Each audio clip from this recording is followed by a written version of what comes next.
नमस्कार, welcome to ex service one India YouTube channel. आज के इस वीडियो में जो खास समाचार आपके लिए है वह है पे फिक्सेशन ऑफ री एम्प्लॉयड एक्स सर्विसमैन। पे फिक्सेशन को लेकर के बहुत सारी जगह में आपने बहुत सारी वीडियोस देखे होंगे, आर्टिकल्स पढ़े होंगे, पर एक्चुअल जो प्रेजेंट स्टेटस है वो आपको जानना बहुत ज़रूरी है क्योंकि ये आपका रिलेटेड है। तो सबसे पहले एक बार जान लेते हैं कि ये पे फिक्सेशन है क्या चीज़। देखिए, जिसे आप पे प्रोटेक्शन कहते हैं, जो कि बैंक में अभी भी मिल रहा है। जो भी बैंक में रीएम्प्लॉयड होते हैं, आपको आपका जो लास्ट पे जो था इंक्लूडिंग डीए, वो सारी चीज़ें प्रोटेक्ट होता है। इसे कहते हैं पे प्रोटेक्शन। पर central government and state government jobs में, जहाँ पे जो प्योरली गवर्नमेंट जॉब है, वहाँ पे पे प्रोटेक्शन का सिस्टम नहीं है, पे फिक्सेशन का सिस्टम है, जो कि दो अलग अलग मोडालिटीज़ में बांटा गया। 1986 से पहले ये जो मोडालिटीज़ ऑफ पे फिक्सेशन था, जो ऑफिसर्स के लिए और जेसीओज़ के लिए जो मोडालिटीज़ था वो बराबर था।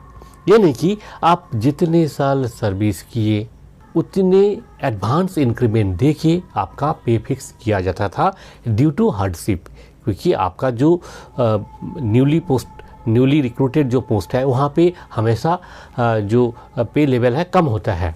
ठीक है, आप जिस लेवल से रिटायर किए हैं, जो पे लेवल से रिटायर किए हैं, जो पे आपको डिफेंस आर्म फोर्सेस में मिलता था उससे यहाँ पे कम मिलता था।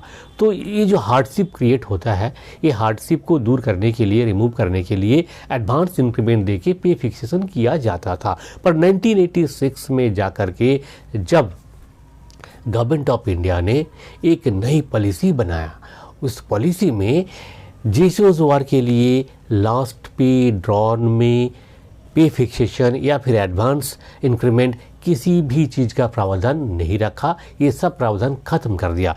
केवल मात्र कमीशन ऑफिसर्स है, उनका पे एज पर लास्ट पे ड्रॉन, जो आप जब फोर्स से रिटायर किए थे जो अफसर, वो जब रीएम्प्लॉयड होते हैं उसी जगह में, उसी बेसिक पे लेवल में ही उनका पे फिक्स होता है। जबकि जेसीओज़ के लिए ये ऑप्शन नहीं रखा गया।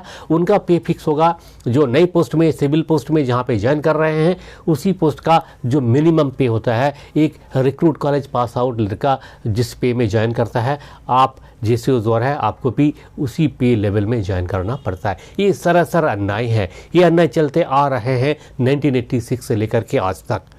फिर क्या हुआ, जब लोगों को पता चला, आरटीआई एक्ट आया, इंटरनेट, सोशल मीडिया जब स्प्रेड हुआ, जब लोगों ने इस्तेमाल करना सीखा, तो नॉलेज स्प्रेड हुआ। लोगों को ये पता लगा कि एक डिस्क्रिमिनेशन है, एक डिस्पैरिटी है, क्योंकि आर्टिकल 14 है इंडिया में आर्टिकल 14 इसलिए रखा गया कि सबको समानता मिले। और यहाँ तो बिल्कुल आपका आंखों का सामने ये जो डिस्क्रिमिनेशन है, डिस्पैरिटी है, ऑफिसर्स को मिलेगा और नॉन ऑफिसर्स को नहीं मिलेगा। ये कौन सा राज्य का कानून है? आपको पता होगा, जो इंडिया का जो कॉन्स्टिट्यूशन है, कितने बार ये जो है अमेंड हो चुका है, कितना अमेंडमेंट हुआ है।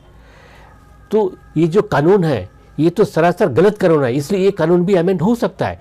इसलिए जो रीएम्प्लॉयड एक सर्विसमैन एसोसिएशन है, जोनल लेवल में, नेशनल लेवल में एरेक्सा जब फॉर्म हुआ, तो जब डीओपीटी के ऊपर और मिनिस्टर ऑफ फाइनेंस के ऊपर, मिनिस्ट्री ऑफ डिफेंस के ऊपर जब प्रेशर क्रिएट किया गया और उनको समझाया गया, कन्विंस किया गया, कई बार मीटिंग हुआ, उनसे बहुत सारे पत्राचार हुआ, आरटीआई हुआ, ग्रीवेंसेस डाले, उसके बाद वो कन्विंस्ड हुए कि हाँ ये डिस्पैरिटी तो है, एग्रीड हुए। और फाइनली वो एक ड्राफ्ट ओएम बनाने के लिए इनिशिएटिव लिए हैं। और ड्राफ्ट ओएम का जो मैटर है, वो मैटर जो एरेक्सा का जो कमेटी मेंबर्स है, जो उनको भी दिया गया, और साथ ही साथ ये ड्राफ्ट बाकी जो स्टेक होल्डर्स है, जैसे DOPN, PW, DOPT, minister of finance, minister of defence, ये सबके पास गया और सबका सहमति से अभी वो डीओपीटी का जो रिवाइज्ड पे फिक्सेशन ऑर्डर है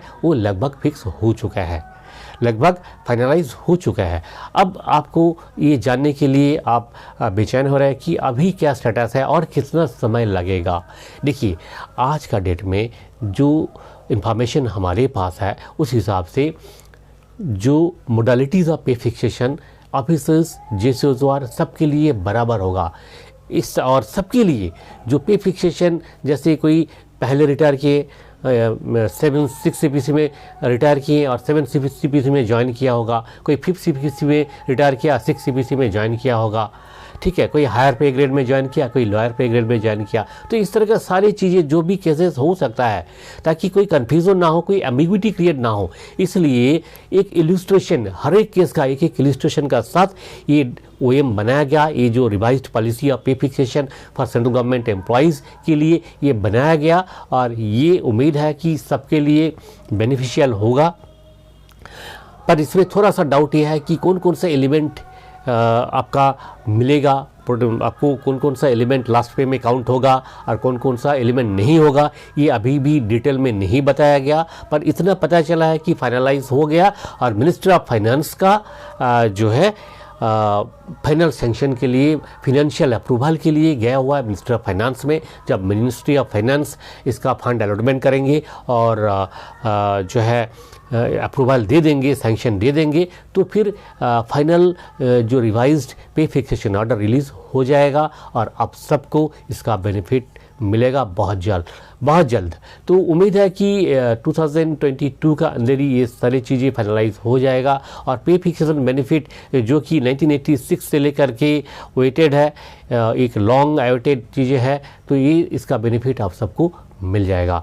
देखिए, इस तरह का जानकारी केवल वीडियो में नहीं, हमारा जो वेबसाइट है ESMinfoclub.com, आप जानते हैं एक बहुत ही इंफॉर्मेटिव वेबसाइट है। वहाँ पे केवल पे फिक्सेशन ही नहीं है, OROP का संबंधी स्पर्श जो पेंशन सिस्टम है इसका रिलेटेड जो भी इंफॉर्मेशन चाहिए आपको वहाँ पे मिलता है। ECHA, CSD, आपका जो KSB का वेलफेयर जो स्कीम्स है, आप किसी भी चीज़ के बारे में जानना चाहते हैं, आपका जिला सैनिक बोर्ड, राज्य सैनिक बोर्ड से लेकर के आपका बच्चों का एजुकेशन, हेल्थ, CSD, सारी चीज़ों का इंफॉर्मेशन उसमें आपको मिल जाता है। इसलिए आप ज़रूर एक बार विजिट करें हमारा वेबसाइट www.esminfoclub.com। इस उम्मीद का साथ फिर मिलेंगे अगले वीडियो में। नमस्कार, जय हिंद, जय भारत।